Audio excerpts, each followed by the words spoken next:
नमस्कार विद्यार्थी मित्रांनो, मी गावडे सोनाली. आपण इयत्ता 8वी विज्ञान या विषयातील पाठ क्रमांक 9 आपत्ती व्यवस्थापन या पाठाचा अभ्यास करणार आहोत. आपत्ती म्हणजे काय आपण इयत्ता 6वी व इयत्ता 7वी या दोन्ही वर्गात याचा अभ्यास केलेला आहे. त्याचबरोबर आपत्तीचे प्रकार जे 2 आहेत, मानवनिर्मित आपत्ती व नैसर्गिक आपत्ती, यांची आपल्याला माहिती आहे आणि याचा आपण गेल्या इयत्तेत अभ्यासही केलेला आहे. आज आपण भूकंप म्हणजे काय, भूकंपाचे कोणकोणते परिणाम होतात हे अभ्यासूयात. भूकंप म्हणजे काय तर भूकवचामध्ये अचानक कंपन होणे अथवा भूकवच अचानक काही क्षण हादरणे यास आपण भूकंप म्हणतो. भूकंपामुळे भूपृष्ठाचा काही भाग मागे पुढे किंवा वर खाली होतो. साहजिकच त्यामुळे भूपृष्ठ आपल्याला हादरताना समजते.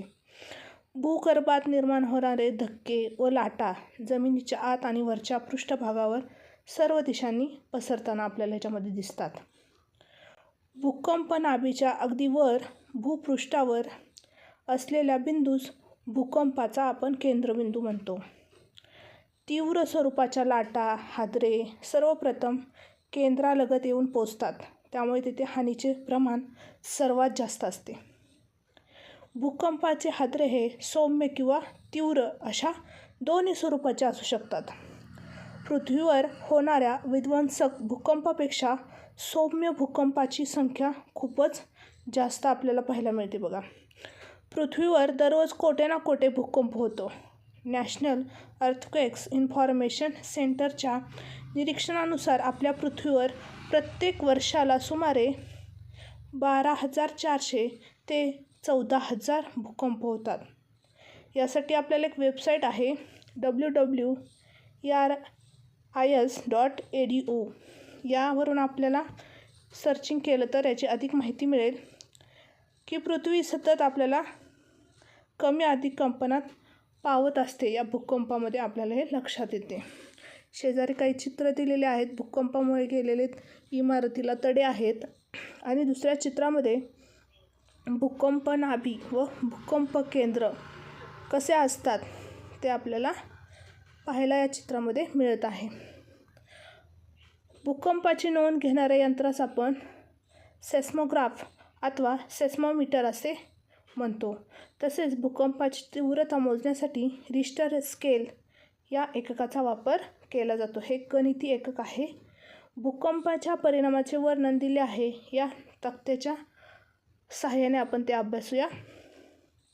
भूकंपाची कारणे: ज्वालामुखीचा उद्रेक किंवा मोठमोठ्या धरणाचा जमिनीवर पडणारा ताण, खाणकाम, जमिनीच्या आत घेतल्या जाणाऱ्या अणुचाचण्या, त्याचबरोबर भूपृष्ठातून अंतर्गत भागात पाणी झिरपते, यातील प्रचंड उष्णतेने त्या पाण्याची वाफ होते व ती वाफ कमकुवत पृष्ठभागातून बाहेर येण्याचा प्रयत्न करते, तेव्हा भूकंप होतात. ही सर्व भूकंपाची कारणे आहेत. आणि त्याचे परिणाम कोणते होतात तर मनुष्यासह वन्यजीव व पाळीव प्राणी यांची जीवितहानी होते. मोठ्या प्रमाणात वित्तहानी होते, म्हणजेच विजेचे खांब, पाईपलाईन्स, घरे, इमारती, रस्ते, लोहमार्ग इत्यादी उद्ध्वस्त होतात. जैवविविधतेचे नुकसान होऊन परिसंस्था धोक्यात येते. नद्या, नाले यांचे प्रवाह बदलतात. शहरी भागात आग लागण्याचा धोका असतो.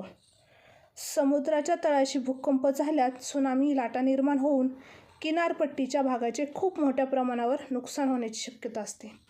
आणि शेवटचा परिणाम म्हणजे भूमिगत जलपातळी वर खाली जाते. ही सर्व भूकंपाची कारणे आणि त्यामुळे भूकंपाचे होणारे परिणाम आपल्याला या तक्त्याद्वारे आपण अभ्यासलेले आहेत. धन्यवाद.